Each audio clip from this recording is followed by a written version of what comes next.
बिस्मिल्लाहिर्रहमानिर्रहीम। अस्सलाम वालेकुम। आज हम कुछ ऐसे हैक बेकार चीज़ों को लेके बनाएंगे। कुछ उसमें कार्डबोर्ड होंगे, कुछ किचन से रिलेटेड कुछ ऐसी चीज़ें होंगी जो काफ़ी हैरानकुन होंगी। तो चले आए, हम चलते हैं अपने पहले हैक की तरफ। विंटर के भारी कपड़े काफ़ी मुश्किल होती है, तो हम जो चीज़ यूज़ करने जा रहे हैं वो है हमारे फालतू बैग्स और कुछ कार्डबोर्ड जो हमारे घर में फालतू पड़े होते हैं, और किस तरह तहों को समेट के हम छोटा करके इन बैग्स का इस्तेमाल करेंगे और इस तरीके से तहों को ऑर्गेनाइज़ करेंगे कि हमारी जगह भी बहुत कम घेरी जाए और इस तरीके से हमें चीज़ें भी ऑर्गेनाइज तरीके से मिल जाएं। सबसे पहले हम अपने ड्रॉर में जो ऑर्गेनाइजेशन करने जा रहे हैं वो हैं हमारे स्कार्फ हैं, हमारी बुनियानी हैं, इसके अलावा हमारे अंडरगारमेंट्स हैं जिनकी इस वक्त ऑर्गेनाइजेशन करने जा रहे हैं। तो इस तरीके से हम इसकी तहें लगाएंगे कि इसकी तह हमें छोटी से छोटी चाहिए ताकि ये सिमट कर जैसे कूज़े में एक दरिया समाया हो, उस तरीके से हम इसको फोल्ड करते हुए बिल्कुल टर्न करते जाएंगे। और जो नीचे वाला हिस्सा है उसके अंदर इसके ऊपर वाले हिस्से को बिल्कुल अंदर फोल्ड कर देंगे ताकि ये तह हमारी बिल्कुल सिमट कर छोटी सी हो जाए। और इस छोटी ही तह को आप इस तरीके से रखें कि ये खुलेगी भी नहीं। इस तरीके से बाकी भी हाई नेक हमने इसी तरीके से छोटी तह में सिमेटते हुए अपने बनाए हुए ऑर्गेनाइज़र में इस तरीके से फिट करना है कि इसके बंद मुंह ऊपर वाली साइड करें और बाकी की इस तरह की कैप भी हम इसके अंदर ही ऑर्गेनाइज कर देंगे ताकि हमें हर चीज़ अपनी जगह पर मिले। इस तरीके से हमारे ये ऑर्गेनाइज जो बैग्स हैं वो तैयार हो जाएंगे। और इन ऑर्गेनाइज बैग को हम अपनी साइड टेबल की ड्रॉ में इस तरीके से रखेंगे कि हमें हर चीज़ सामने की तरफ नज़र भी आए और ऑर्गेनाइज भी रहे। इस तरीके से बच्चों को लेने में आसानी होगी और हर चीज़ बर वक्त आपको मिल सकेगी। मेरा ये हैक आपको काफ़ी पसंद आएगा क्योंकि ये हमारी बहनों को काफ़ी सलीकामंद बनाने वाला हैक है। हमारे कपड़ों पर सर्दियों में धोने के बाद जो रुआं और बुर वगैरह निकल आती है वो काफ़ी गंदी मालूम होती है और इससे कपड़ों की चमक और इसकी शाइनिंग मान पड़ जाती है। तो हम इसको किस तरीके से साफ़ करेंगे वो हमारे घर में एक मामूली सी चीज़ है, वो है सेफ्टी। और सेफ्टी की मदद से इन कपड़ों पर एक ही रुख में हम सेफ्टी को चलाते जाएंगे और इस तरीके से ये तमाम कपड़े के ऊपर से बिल्कुल क्लीन हो जाएगी और हमारा कपड़ा बिल्कुल साफ़ हो जाएगा। पहली वाली टिप की तरह मेरी ये टिप भी बड़े काम की है।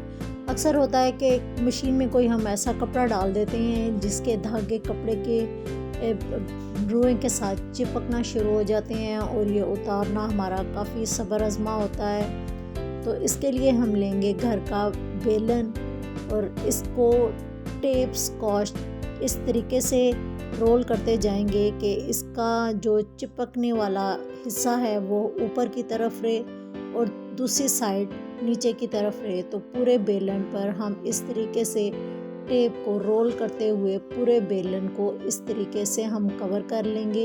और कवर करने के बाद हम टेप को वहाँ से कैंची की मदद से कट करने के बाद एक दफ़ा कपड़े के ऊपर इस तरीके से चलाएंगे कि ये तमाम धागे और ये रुआं इसके ऊपर आ जाएगा। आपको सिर्फ 2 से 3 मिनट में ही आपका कपड़ा मुकम्मल नीट एंड टाइडी हो जाएगा। और देखें तमाम रुआं और बेकार थ्रेड इस बेलन की टेप के ऊपर आ गए हैं और हमारा कपड़ा क्लीन हो गया।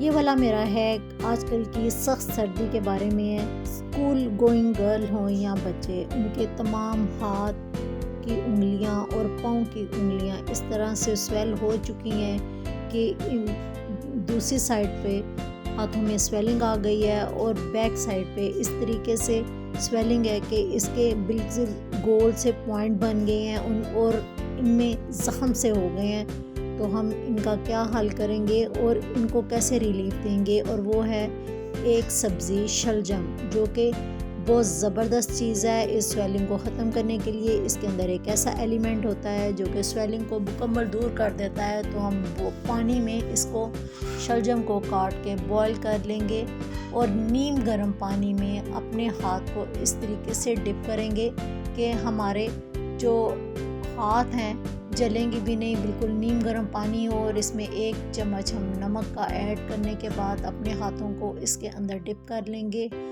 और डिप करने के बाद 5 से 10 मिनट बाद हम हाथों को बाहर निकालेंगे और उसको टॉवल की मदद से ड्राई करने के बाद इसके कोई भी अच्छी सी वैसलीन अपने हाथों पे लगा लें और लगाने के बाद हाथों पर ग्लव्स पहन लें ताकि आपके हाथ स्वेलिंग से बचे रहें। तकरीबन 2 से 3 घंटे के अंदर आपके हाथ बिल्कुल नॉर्मल कंडीशन में आ जाएंगे और स्वेलिंग बिल्कुल ख़त्म हो जाएगी। मुझे उम्मीद है कि आपको मेरी ये वाली टिप बहुत पसंद आएगी क्योंकि आजकल हर बंदा इस प्रॉब्लम में इन्वॉल्व है और काफ़ी तकलीफ़ का सामना कर रहा है। मेरी ये वाली टिप भी विंटर के हवाले से ही है। जब हम कपड़े बाहर तारों के ऊपर सुखाते हैं तो कपड़े हमारे ठीक तरीके से सूखते नहीं हैं और इनमें नमी रह जाती है और सख्त सर्दी में हमें प्रॉब्लम होती है कि हम अपने कपड़ों को कैसे ड्राई करें।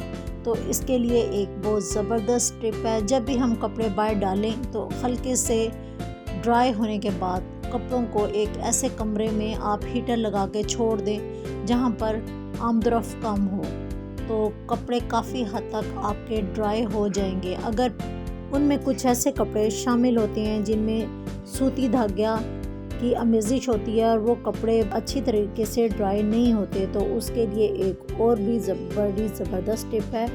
आप एक स्टोव जला लें और स्टोव जलाने के बाद कोई सा भी बड़ा आप पतीला इसके ऊपर उल्टा करके रख दें या कोई चिलिमची वगैरह उल्टी करके रख दें और सॉक्स को आप 1 बाय 1 इसके ऊपर डालते जाएं तो आपकी ये सॉक्स भी ड्राई हो जाएंगी। अगर घर में छोटे बेबीज़ हैं तो उनके कपड़े ड्राई करने का ये बेस्ट तरीका है।